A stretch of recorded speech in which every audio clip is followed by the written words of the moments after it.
अस्सलामुअलैकुम dear students, how are you all. I hope सब अपने घरों में अच्छे से होंगे। तो शुरू करते हैं हम आज का यूट्यूब पे आज अपना एक और वीडियो जो कि 12th क्लास का वीडियो आज जाने आ रहा है कि थ्रेट्स टू नेशनल इंटेग्रिटी। ये तो हमारे चैप्टर का नाम ही है, थ्रेट्स टू नेशनल इंटेग्रिटी। कौन कौन से खतरात है कौमी यकजहत को। उसमें से मैंने पिछली बार आप लोगों को कम्युनलिज्म बोला था।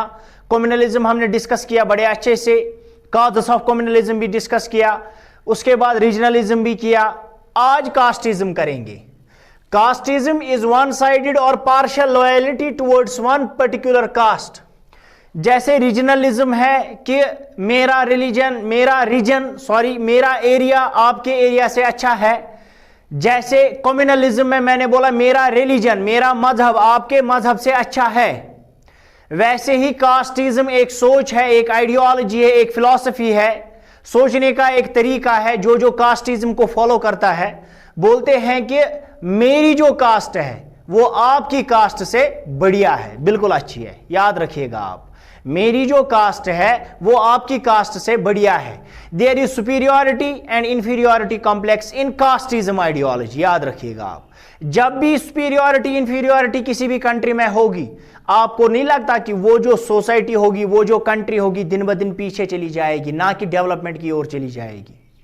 दुनिया कहां से कहां पहुंच गई, लेकिन हम अभी भी ब्राह्मण, शूद्र, वैश्य, क्षत्रिय इसी उलझन में लगे हुए हैं। हम अभी भी प्योर इम्प्योर कास्ट सिस्टम में लगे हुए हैं। हम अभी भी अनटचेबिलिटी में लगे हुए हैं। हम अभी भी बोलते हैं अछूत है कोई, किसी को हाथ लगाना गंदा होता है, बाकी चीजें। दुनिया कहां से कहां पहुंच गई। That is the main reason कि हमारी जो कंट्री है वो बहुत पीछे रह गई बाकी कंट्रीज की वजह से, बाकी कंट्रीज के कंपैरिजन में, सॉरी। याद रखिएगा आप। और जो ये कास्ट सिस्टम है it is prevalent mostly in Asia. ज्यादातर ये एशिया में बीमारी पाई जाती है। मोस्टली सबसे ज्यादा हिंदुस्तान में पाई जाती है, इंडिया में पाई जाती है। उसके बाद ये कुछ हद तक पाकिस्तान में भी पाई जाती है, कुछ हद तक श्रीलंका में पाई जाती है। लेकिन सबसे ज्यादा कंट्रास्टली, सबसे ज्यादा स्पेसिफिक यहां पे पाई जाती है, यहां पे ज्यादा पाई जाती है। उसके बाद क्या है कि कास्टिज्म, एक किसी कास्ट की तरफ ज्यादा प्यार रखना, बोलना कि वो कास्ट बहुत अच्छी है, कोई एक कास्ट बहुत अच्छी है। मिसाल के तौर पर कोई कास्ट है, ब्राह्मण की कास्ट है, कोई कास्ट शूद्रा की है। ब्राह्मण बोलता है my caste is far much superior than brahmin Shudras cast. याद रखिएगा आप, दलित कास्ट, याद रखिएगा आप। मीन्स उसको अपनी कास्ट को एंजॉय करना अच्छा लगता है। That is why he says कि मेरी कास्ट अच्छी है। याद रखिएगा आप। उसके बाद casteism creates obstacles in the unity of the country. सीधी सी बात है, जब कोई जिस भी कंट्री में, जिस भी एरिया में, जिस भी स्टेट में मेरा करने वाले लोग होंगे, मेरा, खाली मेरा अच्छा आपका बुरा, वो कंट्री कहां आगे जाएगी, वो खाक आगे जाएगी क्या।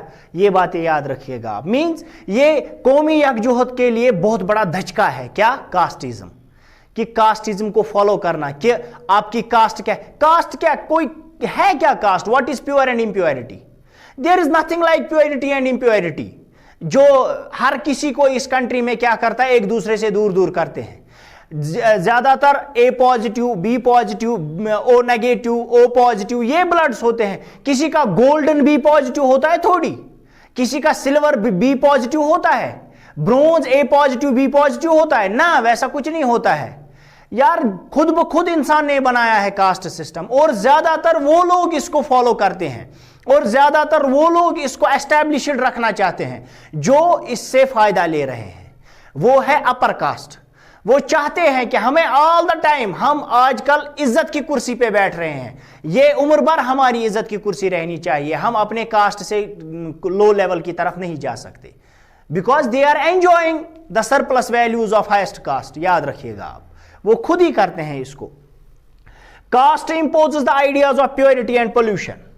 कास्ट सिस्टम में एक और मुसीबत की बात यह है कि वहां पे बोला जाता है कि आधे कास्ट वाले जो ब्राह्मण है वो वेदास पढ़ सकते हैं, वो ग्रंथ पढ़ सकते हैं, वो हिंदू स्क्रिप्चर्स पढ़ सकते हैं। ये ज्यादातर हिंदुइज्म में है, ज्यादातर क्या, बहुत ज्यादा फुल्ली ये हिंदुइज्म में इसकी बात ज्यादा जिक्र की जाती है। ये इंसानों ने लाया या किसने लाया, या बहुत सारे लोग बोलते हैं इट्स फ्रॉम ब्रह्मा, उन्होंने ही बोला, it's there thought, it's there religious thought that 4 हिस्सों में तब्दील किया गया, 4 हिस्सों में बांटा गया है लोगों को, कि पहली कास्ट होगी ब्राह्मण, दूसरी होगी क्षत्रिय, तीसरी होगी वैश्यास, चौथे होंगे क्या, शूद्रास। ऐसा कुछ नहीं है। थोड़ी हिंदुइज्म का जो भगवान है उसने लोगों को अलग अलग किया होगा। यार हर कोई यूनिफिकेशन बोलते हैं, हर कोई इक्वालिटी बोलता है, ये लोग खुद ब खुद एक्सप्लॉइट करते हैं खुद के रिलीजन को। Indian people are exploiting their own religion, याद रखिएगा आप। उसके बाद क्या है, caste imposes the ideas of purity and pollution. किसी का कोई अच्छा है, कोई आला हुकाम है, कोई आला तरीके का इंसान है, बहुत ही बेस्ट पर्सनैलिटी है, किसी बेचारे को बोला जाता है आप वो इंसान कितना भी पढ़ ले, इवन आईएएस ऑफिसर बनने के बाद भी जब वो किसी पंडित के सामने जाता है उसको उस पंडित के सामने घुटने टेकने पड़ते हैं। क्यों?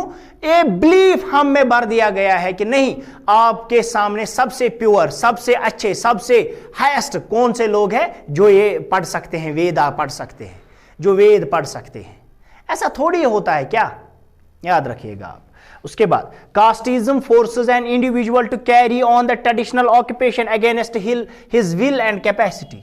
कास्टिज्म में एक और चीज ये भी है, जो दादा परदादाओं का कारोबार होता है, काम होता है। अगर फॉर एग्जाम्पल कोई किसी कास्ट से है, उसका बाप मोची था, जूते ठीक करने वाला था, जूते मैंड कॉबलर था, कास्टिज्म उसको बोलता है आप कंटिन्यूअसली जितनी भी आपकी जनरेशंस आएंगी आपको कंटिन्यूअसली वही काम करना पड़ेगा। आप मोबाइल नहीं हो सकते, आप मोबिलिटी नहीं हासिल कर सकते, आप इस कारोबार को छोड़ के दूसरे किसी अच्छे प्रोफेशन में नहीं आ सकते, बिकॉज ये आपको अपने किन पूर्वजों ने दिया हुआ है। समझ आ गया? ये थोड़ी सी बहकी बातें हैं इस कास्ट सिस्टम में। उसके बाद casteism is undemocratic because it denies equal rights to all. सीधी सी बात है, इक्वल राइट्स टू ऑल नहीं है।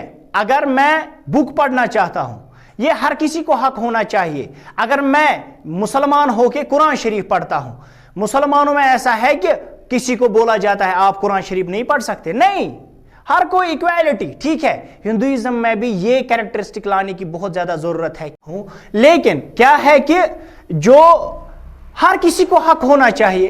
कोई मंदिर में जाए, कोई मस्जिद में जाए, उस बेचारे को पूरा हक मिलना चाहिए। जहां अगर वो सबसे पहले आ गया उसको पहले सफे में जगह मिलनी चाहिए, ना कि पिछले, वो गरीब है तो उसको दरवाजे पे बैठना है ना, वैसा कुछ नहीं होना चाहिए। इससे क्या होता है, भाईचारे में क्या दरार पड़ जाती है, और इसी भाईचारे में दरार पड़ने को बोलते हैं थ्रेट्स टू नेशनल इंटीग्रेशन। इसी से कौम तबाह होते हैं, याद रखिएगा आप। कास्टिज्म का मैं बोल रहा हूं कैसे कौम तबाह हो सकता है, कास्टिज्म की वजह से। One more thing, casteism and national integration never go with each other. वो एक साथ नहीं चल सकते। या तो कास्टिज्म चलेगा, नेशनल इंटीग्रेशन नहीं चलेगा, या तो नेशनल इंटीग्रेशन चलेगा, कास्टिज्म को खत्म करना पड़ेगा, याद रखिएगा आप। These are the words of B.R. Ambedkar. उसके बाद क्या करता है, इक्वल राइट्स नहीं देता है। कास्ट सिस्टम इक्वल राइट्स नहीं देता है। किसी को अब हक दिया वेदा पढ़ने का, दूसरों को हक दिया सुनने का, आप नहीं हाथ लगा सकते। जो हिंदू प्रीचर्स है, जो हिंदू प्रीस्ट्स है, वो पढ़ सकते हैं। ऐसा थोड़ी होता है कि कोई पढ़ेगा, जिसको उठेगा, जिसको आएगा पढ़ना वो पढ़ सकता है। उसके बाद hindrances in the development of the nationalism. कौमी यकजुहत में ये बहुत बड़ी बाधा आ जाती है, ये बहुत बड़ी रुकावटों का महल खड़ा हो जाता है, रुकावटों का पहाड़ खड़ा हो जाता है, रुकावटों का। कौन सा? Casteism. Endogamous nature of casteism is also threatening to the national integrity.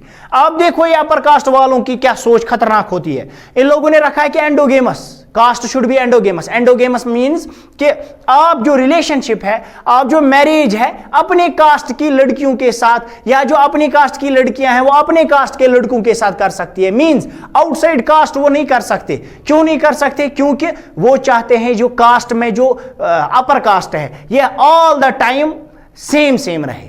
I mean to से, अगर किसी ब्राह्मण ने शूद्रा के साथ शादी की ना, उनको वो सजा देते हैं। हिंदू पीपल उनको, कंजर्वेटिव ऑर्थोडॉक्स पीपल उनको सजा देते हैं, या तो अपने मोहल्ले से या तो अपने डिस्ट्रिक्ट एरिया से ही निकाल देते हैं। क्यों? आपको एंडोगेमस होना चाहिए। एंडोगेमस में क्या हो जाएगा, वो ब्राह्मण की लड़की इस ब्राह्मण के बेटे के साथ शादी करेगी, ये ब्राह्मण की लड़की उस ब्राह्मण के बेटे के साथ। क्यों? इसमें अब जो दूसरी कास्ट है नहीं आ सकती है, वो अच्छी अच्छी चीजें हासिल नहीं कर सकती है। जैसे वेदास को पढ़ने की एक बहुत बड़ी कैरेक्टरिस्टिक, बहुत बड़ी अपॉर्चुनिटी कि वो भी पढ़ सके, लेकिन जब इन लोगों ने क्लोज्ड ग्रुप रखा है कास्ट सिस्टम को, एक क्लोज्ड ग्रुप है, इसमें दूसरे कास्ट की कोई इंक्लूजन नहीं हो सकता, कोई दूसरे कास्ट का बंदा नहीं आ सकता इस वाली कास्ट के साथ मिलने के लिए।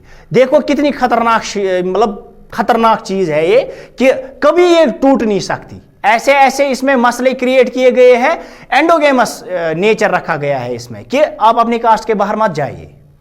उसके बाद wrong man in occupation, there is no guarantee that the priest son possesses the qualities of successful priest. सोचने वाली बात है। Casteism says that you should follow the business of your elders, of your ancestors. जो भी उन लोगों ने कारोबार स्टार्ट किया था वो आपको कंटिन्यू करना है। You also have to opt for that business, और we can say work। लेकिन करना क्या होता है, क्या पता किसी प्रीस्ट का बेटा उतना काबिल नहीं हो कि वो सक्सेसफुल प्रीस्ट बन जाए।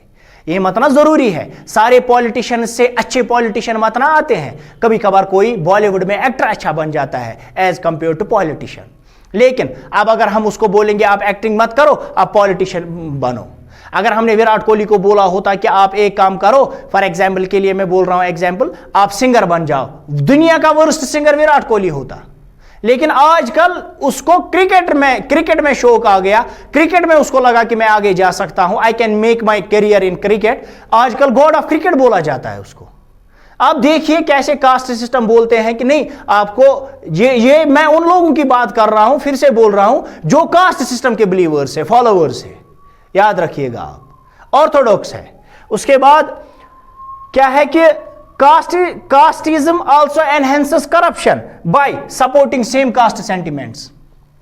सोचने वाली बात है कि जब एक कास्ट और दूसरी कास्ट, या एक इंसान और दूसरा इंसान सेम कास्ट से बिलोंग करेगा, फॉर एग्जाम्पल एक बंदा है वो भी ब्राह्मण है, दूसरा बंदा है वो भी ब्राह्मण है, वो इसको सपोर्ट करेगा, ये उसको सपोर्ट करेगा। जब ये इंटरकास्ट सपोर्ट होता है ना, एक ही कास्ट को सपोर्ट करना, मींस ये कास्ट आगे जाएगी और जो बेचारे गरीब है वो दिन ब दिन पिछड़ते रहेंगे। Rich goes richer, poor goes poorer. ये भी इसमें एक मसला पड़ जाता है। जब इतनी सारी प्रॉब्लम्स हो सकती है इस कास्ट सिस्टम में, ये कैसे ठीक हो सकता है? How can it be a good thing for the people of, or we can say citizens of India? B.R. Ambedkar also said that caste system is a cancer to the society।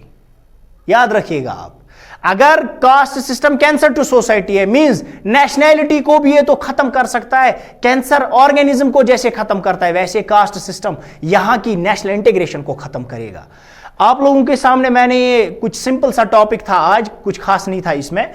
आप याद रखिएगा जो भी मैंने आप लोगों के सामने डिस्कस किया, ये पॉइंट्स आप लिखेंगे और आपका ये डायरेक्टली क्वेश्चन आ सकता है, how casteism plays a crucial role for the threats of national integration. याद रखिएगा आप, how casteism is a threat to the national integration. ये क्वेश्चन आ सकता है कि how casteism is a threat to the national integration. बस hope आप सबको अच्छे से समझ आ गया होगा। स्टे होम, स्टे सेफ, अल्लाह हाफिज।